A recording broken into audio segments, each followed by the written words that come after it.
Emilio, bienvenido. Buenas tardes, gracias por la invitación como siempre. Bueno, hay un trabajo nuevo específicamente en la ciudad de Santa Fe.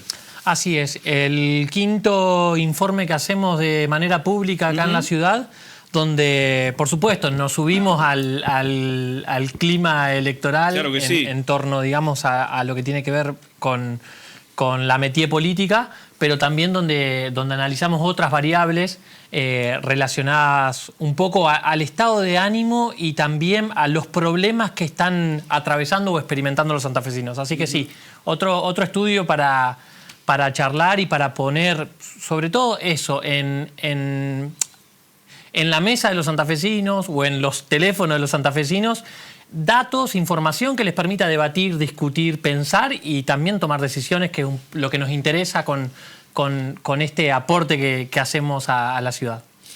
La encuesta o este trabajo de campo, ¿qué es lo que más te llamó la atención, por ejemplo? A ver, bueno, siempre hay bastantes cosas que nos llaman la atención. Un primer punto que nos llamó la atención, pero también me pasa bastante porque uno cuando está muy atravesado por lo político y por el clima y sobre todo por el microclima de la política, pierde de vista que la ciudadanía tiene muchísimos otros problemas y muchísimos otros intereses. Y cuando preguntamos, por ejemplo, sobre esto, cuál era su estado de ánimo actualmente, más de la mitad de los santafesinos mencionó un estado de ánimo relacionado a la esperanza, a la felicidad. Responsabilidad, y a la alegría y al optimismo. Sí. La responsabilidad tiene que ver con lo que te genera ir a votar. Exacto. ¿Sí? Pero en este caso, cuando preguntamos sobre eso, cuál era su estado de ánimo actualmente, nos llamó mucho la atención eso, que más allá de que uno ve crisis económicas, ve muchos conflictos políticos o mucho alejamiento o mucho enojo para con la política, digamos que es un sentimiento constante y perenne en la ciudadanía, bueno, evidentemente la sociedad y la gente tiene otros intereses, hace muchísimas otras cosas y sus expectativas se suplen de diferentes maneras, no solamente por lo que hace o deja de hacer la política en sus diferentes niveles. Pero igualmente es un número medianamente esperanzador, para utilizar parte de lo que decías, y a mí me da de pensar de que va a haber más gente votando. Afortunadamente, es por lo menos la impresión que deja el estudio. Sí, nosotros pensamos lo mismo, que va a ir más gente a votar de lo que fueron a las elecciones provinciales que pasaron, y sobre todo porque los incentivos que están en juego en esta elección para la ciudadanía representan más y generan mayores expectativas positivas y negativas, pero mayores expectativas que invitan a participar de la elección del 26O, como decías vos. La situación pasa por la tolerancia. Yo creo que va a ser un quiebre esto, digamos, de hasta dónde tolera la gente no llegar al 15 de cada mes, ¿no? Eso va a ser un voto en contra, algunos me decís de esperanza, pero es la tolerancia. ¿Hasta dónde se fijan únicamente que ese personaje disruptivo que hoy es presidente, que dijo no le van a tocar el bolsillo a la gente, sino la casta, eso está en juego hoy? Mirá, Rodri, para darte un dato que también sale de la encuesta, esto que mencionábamos de los problemas, más del 70% de la gente tiene problemas relacionados a lo económico y a lo laboral. Y es un número que habla por sí solo y que seguramente influirá en la decisión del voto. Hay un casi 50% que tiene problemas económicos. ¿Qué es problemas económicos? Es trabajo tengo, pero el trabajo cada vez me alcanza menos. No llego a pagar las cuentas, me tengo que endeudar, no llego a fin de mes. Todo aumenta. No, tengo que quitar consumos de la vida cotidiana o bajar la calidad del consumo. Y otro 30% tiene problemas relacionados a lo laboral, explícitamente a la precariedad del trabajo que tiene, al miedo, al sentimiento por poder perderlo, ¿sí? O a la necesidad de tener que acudir a varios trabajos para llegar a fin de mes. Todo eso sin duda es un caldo de cultivo y lo que nosotros decimos siempre es la economía es el gobierno nacional. ¿Sí? Así como la seguridad va a estar mayormente, digamos, responsabilizada al gobierno provincial y cuando tenga un problema con el foco de afuera de tu casa vas a putear a la municipalidad, La economía atañe al gobierno nacional y estos problemas que la gente está enunciando en torno a lo económico seguramente castigarán o votarán en contra del gobierno nacional. Es bueno el dato que estás dando porque hoy en el top 3 de demanda, de soluciones sobre cuestiones, digamos, de la vida cotidiana, está primero hoy la economía por encima de la seguridad, cosa que en esta provincia era al revés. Era la seguridad por encima de la economía y la falta de trabajo. Así es. Asimismo, digamos, en nuestra encuesta, como era una respuesta múltiple esa, o sea, la persona no tenía que elegir un solo problema, sino podía elegir los principales 3 problemas que tenía. Primero está lo que dijimos, problemas relacionados a lo económico, ¿sí? El segundo es seguridad. ¿Sí? Seguridad que está por encima del 30%, ¿sí? Ahí lo vemos casi llegando al 40%, y este es un llamado de atención también al gobierno provincial, porque yo lo he discutido bastante con los políticos con los que nos toca trabajar, y es que la seguridad o la inseguridad de la ciudadanía no está relacionada o estrechamente relacionada a los homicidios. Los homicidios afectan bastante menos la experiencia ciudadana que lo que afecta el pequeño robo. El robo predatorio, el delito predatorio. Exactamente. Es eso lo que aqueja mayormente a la ciudadanía, y es eso donde particularmente lo que nuestra encuesta nos dice es no hay grandes mejorías en torno a esa problemática más cotidiana y más presente en la vida del Santa Fe. Buen análisis. Sí. La verdad, a ver, vuelvo al tema de la seguridad, ahí lo toca Puyaro, y un poco también al gobierno nacional, ¿no? Porque el problema era en Rosario, sobre todo, digamos, las bandas narcos que generaban terrorismo. Eso fueron palabras utilizadas por Bullrich, no tanto por parte de Puyaro, pero hoy está por debajo de lo que significa llegar al 15 de cada mes. O sea, eso es lo raro, donde era la provincia que tenía falencias por inseguridad, pasa hoy a tener graves problemas de incertidumbre económica. Sí, permitime ahí hacer una nota al pie, porque efectivamente en Rosario la inseguridad es un problema que disminuyó muchísimo, porque, de nuevo, más allá de que esto que decíamos, el delito predatorio o el hurto, digamos, los pequeños y cotidianos robos de la cotidianeidad siguen afectando, en Rosario sí era bastante más habitual poner la radio a primera mañana para ver cuántas personas habían matado la noche anterior, ¿sí? Y de nuevo, más allá de que eso aquejaba a una porción bastante específica de la sociedad rosarina, que tenía que ver con jóvenes de barrios vulnerables y que, por supuesto, estaban muy atravesados a todo lo que tiene que ver con el narcotráfico o el narcomenudeo, afectaba la experiencia cotidiana del rosarino, porque más allá... uno no podía dejar de pensar que en cualquier momento, por cualquier hecho de este tipo, podía caer. Bueno, en Santa Fe eso efectivamente no existe como experiencia cotidiana ciudadana. El narcotráfico y los homicidios por narcotráfico, entre comillas, digo, no existe, digamos. No existe en términos existe, de pero no pública, estructuralmente, digamos. o más generalizados. Claro. O sea, no hay bandas organizadas que tengan eslogan, los monos, tengan marca, porque parece que cuando hablábamos siempre de las bandas narcocriminales de Rosario eran marcas. Los monos, los húngaros, los Funes, los Alvarado. Acá no hay eso. Sí, y por eso mismo, digamos, la disminución de ese tipo de homicidio en Rosario, por supuesto, afectó en Rosario en mayor medida la percepción sobre la inseguridad. Claro. Y por ende, la inseguridad como problema sí disminuyó muchísimo más de lo que pasa acá en Ciudad de Santa Fe, precisamente ahora, Emi, porque no está tan asociado ¿es pelea de tercios? Es pelea de tercios, sí, efectivamente. Nosotros cuando empezamos a medir, hará un mes y medio, veníamos diciendo que era, digamos, un escenario de cuartos, porque había casi un 20% que no tenía definido el voto. Bueno, ya a una semana de las elecciones ese 20% bajó a menos de 10. Se diluyó. Y por lo tanto quedó un escenario de tercios que en la ciudad de Santa Fe... más allá de que sigue siendo un escenario de tercios, hay alguien que encabeza con mayor claridad ese tercio, que tiene que ver con la candidata del oficialismo, Gisela Scaglia. O sea, en la ciudad de Santa Fe. En la ciudad de Santa Fe. Apuntan directamente al plebiscito de Puyaro Scaglia. O sea, lo atan directamente. Recién hablábamos con Poletti. la estrategia justamente del oficialismo es sumar a todas las personas que midan muy bien en cada distrito, en cada ciudad, comuna, departamento. O sea, no al cohete, digamos, lo pusieron en una foto a Paco Garibaldi y a Poletti. Claro. O sea, para sumar... Que no juegan nada en esta elección, Claro. en teoría. Vos veías una foto que fue contundencia, súper contundente. Puyaro, Paco Garibaldi, el senador por el departamento, Gisela Scaglia. Gisela Scaglia, Pablo Faría Farías. y Juan Pablo Poletti.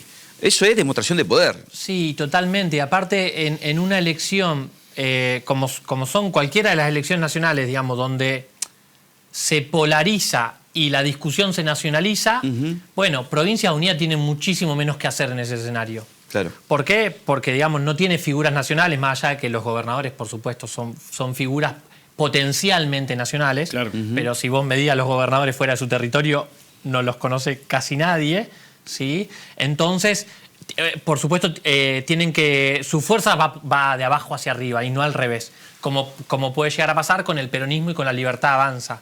De nuevo, en un escenario o en elecciones nacionales donde se tiende a polarizar y donde las fuerzas nacionales y la agenda y las discusiones tienen que ver con temas nacionales, como por ejemplo la economía, bueno, Provincias Unidas sí tiene que recurrir a localizarla de alguna manera y a sacar a relucir toda su fuerza o toda su estructura o todo su armado territorial local que impulse a los candidatos de cara al 26. El proyecto de Milei es conseguir 86 votos, que son los que necesita justamente como para convalidar cualquier tipo de acción sin veto, mejor dicho, sin rechazo, digamos, de las mayorías parlamentarias. O sea, con 86, el número es 86. Nos tenemos que grabar en eso de que Milei saca con propios y aliados 86 votos en la Cámara de Diputados y, bueno, o sea, va a gobernar mucho más tranquilo.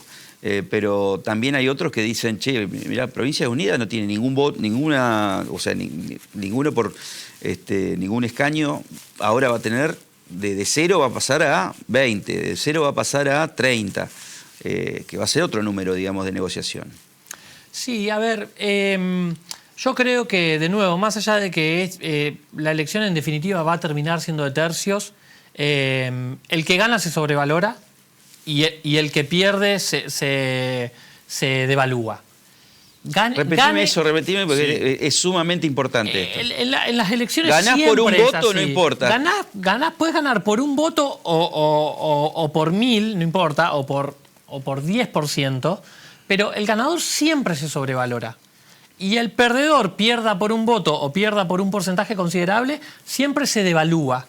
Más de lo que el porcentaje del porcentaje de votos que sacó. Y eso es potencialmente un problema o potencialmente, digamos, una proyección tanto para la Libertad Avanza como para Provincias Unidas y ni hablar para el peronismo. Entonces, es un escenario de tercios, pero por más que saquen las tres coaliciones, tres diputados cada uno, el que gane seguramente saldrá fortalecido de cara al 2027 y a nivel nacional lo mismo va a pasar entre la Libertad Avanza y Fuerza Patria, sin dudas. Había un número que quiero cerciorarme de que lo leí bien. Empezaron a cambiar las imágenes positivas y negativas tanto de Milei como de Puyaro. Empezaron a crecer las imágenes negativas de ambos. Pero es altísima la imagen positiva de Poletti. Eso me extrañó mucho. Pero altísima al nivel de... Te hago un asterisco. Fue el único que de los 2 o 3 intendentes más importantes que tiene la provincia, fue el único que ganó. Porque Hapkin perdió, Viotti perdió, en Rafaela. No tengo ahora el dato concreto de Venado Tuerto, que es la casa matriz justamente del puyarismo, que es Charela. Me parece que ganó Charela, pero comparado con Poletti, la cantidad de votos que sacó Poletti con 3 concejales, etcétera, etcétera, y Hapkin perdió. Que ganó, claro. Hapkin perdió contra Monteverde, contra la Libertad Avanza, salió tercero, digamos, el Frente Unidos o Provincias Unidas de Rosario. Sí, de hecho Hapkin hace bastante que tiene un acumulado negativo elevado en relación a su gestión. A ver, Por algo lo vieron a Poletti sentado acá Sí. acompañando a las candidaturas y es lo que tengo entendido desde la mesa electoral de Provincia Unida le pidieron, sobre todo en el territorio metropolitano. Efectivamente, porque su imagen está alta y está considerada. Nosotros a eso lo atribuimos a 3 dimensiones, básicamente. La primera es coyuntural y es política, que tiene que ver con que en un año electoral no tuvo participación electoral, digamos, no tuvo que poner la cara. Más allá de que No estuvo la parrilla. Por supuesto, más allá de que tuvo que acompañar a Luengo para el Consejo, no tuvo que exponerse él y no tuvo que exponer su apellido a un proceso electoral con todo el desgaste que eso genera, porque la campaña te saca tiempo y ritmo de gestión y porque aparte tus adversarios te atacan directa y personalmente. Entonces, desde ahí tiene un punto a favor que Puyaro no lo atravesó, además de que Puyaro tuvo que atravesar 2 meses de agenda de reforma constitucional que a la ciudadanía no le interesaba, pero que a la política sí, y que entonces perdió agenda y perdió primacía en su agenda de gobierno. Eso en primer lugar. En segundo lugar, nosotros consideramos, digamos, que la oposición que tiene Poletti a nivel local es escasa y nula, podríamos decirlo. Eso no quiere decir que no existan concejales opositores o que no existan personalidades, instituciones que tengan un montón de críticas hacia el gobierno local. Pero el ¿sí? fragor no es el mismo. Pero todo está bastante, Nadie capitaliza todo ese está enojo. bastante atomizado, exactamente. Entonces está jugando bastante solo en el escenario local Poletti. Y en tercero, y no es menor, digamos, que tiene que ver sobre todo con lo propio, es que ha logrado encontrarle la manija a la gestión, al municipio, y sobre todo en lo relacionado a control y seguridad y lo relacionado al alumbrado público, son 2 políticas muy, muy bien ponderadas de su gestión y que también Ahora, impulsan su imagen. Cotejando tus datos, los datos que realizaron ese trabajo de campo, con otras encuestas, lo que llama la atención es que las otras sí dicen que si el justicialismo supera el 35% de los votos, puede llegar a un cuarto, a una cuarta banca. Porque hay un enojo contra la Libertad Avanza y contra Puyaro. ¿Eso se le puede ver, digamos, justamente un margen de error sobre esta cuestión de tercios? Sí puede haberlo. A ver, nosotros lo que estamos contando es a nivel local, Ciudad de Santa Fe. Claro, claro. Hemos trabajado en algunas ciudades del interior y hemos visto bastante de Rosario y de lo que sucede a nivel provincial. En Rosario, la candidatura de TEP, como pasa acá con Escaglia, pasa en Rosario con TEP, digamos. Sigue siendo un escenario de tercio, pero donde TEP se escapa un poco de segundo y tercero y tiene entre 4 y 5 puntos de ventaja. Claro. Y Rosario es la ciudad y es la zona más poblada de la provincia. Claro, la que aporta más votos. básicamente, claro. Eso no es menor. Y en el interior me parece que van a jugar mucho las estructuras, los aparatos, y ahí el peronismo y Provincias Unidas tienen mucho para aportar, que no pasa con la Libertad Avanza. Y después hay algo que nosotros estábamos analizando, que es que la pecera en la que pescan la Libertad Avanza y Provincia Unida es la misma, pero es bastante más grande que la del peronismo. Entonces, hay que ver cómo termina de dirimirse entre los indecisos e independientes, que siempre fueron un voto de centro-centro-derecha, los incentivos de esta elección. O sea, el Si justicialismo, efectivamente- el justicialismo no va a llegar nunca a los 40 puntos, más o menos, por decirlo así, de esta forma. Yo en este contexto no lo veo. En la provincia de Santa Fe, en este contexto no lo veo. A ver, veo cosas positivas en el movimiento del peronismo a nivel provincial, pero no estoy viendo y no hay ningún dato que me permita pensar que Fuerza Patria saque alrededor de 40 puntos en la provincia de Santa Fe. Claro. Es muy difícil, claramente. Pero hay que ver. La última, del FRADE, o sea, el dato el demográfico electoral del FRADE se hace muy fuerte en Rosario y está con menos estructura, por supuesto no tiene aparato, pero moviéndose de una forma artesanal muy inteligentemente en medios nacionales y medios locales. Si saca más de 100.000 votos del FRADE, va a ser el que va a pelear justamente por ese le va a sacar seguramente al justicialismo, ¿no? O le puede sacar a Provincias Unidas también del FRADE. El voto es más de índole mal. El voto del FRADE es un voto... Que según sus estadísticas estaba casi en el mismo lugar que el voto en blanco. Sí, La cantidad de voto en blanco. Sí, si no me equivoco está alrededor del 3,5%. A mí hay algo que no me parece menor de las encuestas, que es las encuestas sirven para leer las grandes tendencias, como por ejemplo la de los tres frentes, la de los indecisos, pero después cuando se empieza a repartir la torta entre tantos y es tampoco lo que hay que repartir, yo mismo le quito autoridad a la encuesta. Todo, digamos, lo que está debajo, que está Chumpitas, está Doneta, acá en Santa Fe, por ejemplo, está Malaponte y está el mismo Delfrade, a ver, más allá de que Delfrade tiene más chances, precisamente por esto que vos decías, Rodrigo, porque es un candidato de Rosario, tiene una presencia electoral continua y tiene un piso electoral también bastante robusto. Tiene una actual gestión. Y tiene gestión actual. A mí se me hace difícil de proyectar hoy por hoy. Entiendo que sí, que es, digamos, pero puede haber un cisne negro, como se dice. El único que Sí. podría estar disputando esa décima banca con los tres grandes frentes. Pero ¿a quién le saca, digamos, pensás vos? Así, a grandes rasgos. No, yo creo que le saca más al peronismo y me animaría a decir que también le saca mucho a todo el resto de las pequeñas coaliciones, frentes, que se juegan o que intentan representar a esos independientes o a esos pequeños nichos electorales de votantes. Bueno, Emi, te veremos el lunes próximo, para analizar un poco la cuestión de estas elecciones del 26 de octubre, que es para alquilar balcones. Seguramente, seguramente. El laburo lo pueden ver en redes sociales. Por supuesto, el laburo es público en redes sociales. Nosotros venimos haciendo algunos posteos del informe completo, pero también están los links para acceder al estudio completo, que son 52 páginas de mucha información. Entretenete. De mucha información, porque aparte, y esto me gusta recalcarlo, porque a la gente o a los políticos sobre todo les gusta ver, digamos, la gráfica, las generales, a ver si ganan o pierden. Lo más interesante del estudio no es eso que están viendo, que son los gráficos generales, sino eso está excelente. Los cruces. Eso está excelente. Los cruces son los que te permiten hacer un análisis. Los datos generales te dan información. Edad y género. Me embobé mucho mirando. Edad y nivel educativo sí. te permiten hacer un análisis, te permiten hacer interpretaciones de los datos. Perfil de votante. Y eso es maravilloso y eso también lo hacemos, más allá de que termina quedando un informe extensísimo que muchas veces y la mayoría de la gente no llega hasta el final, pero qué es lo que nosotros creemos o qué es para nosotros lo que tiene el verdadero valor del informe. Es la capacidad o la posibilidad de analizarlo según las franjas etarias, ¿sí? Lo que piensa un joven, un adolescente joven, no es lo mismo que lo que piensa un adulto mayor. Lo que piensa una mujer, aunque, digamos,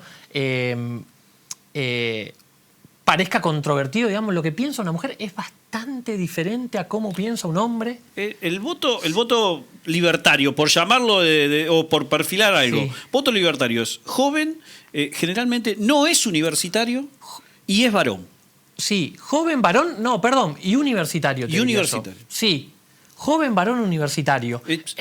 Eso, digamos, que hace un año y medio era mayormente jóvenes, pero era policlasista, ¿sí? Hoy ya se volvió una tendencia de jóvenes universitarios. Es decir, de jóvenes que no están teniendo los problemas económicos que tiene el 70% de la población. Bien. ¿Sí? Claro. Porque si hay algo, digamos, si hay algo que nos predice a nosotros el nivel educativo, es el nivel económico.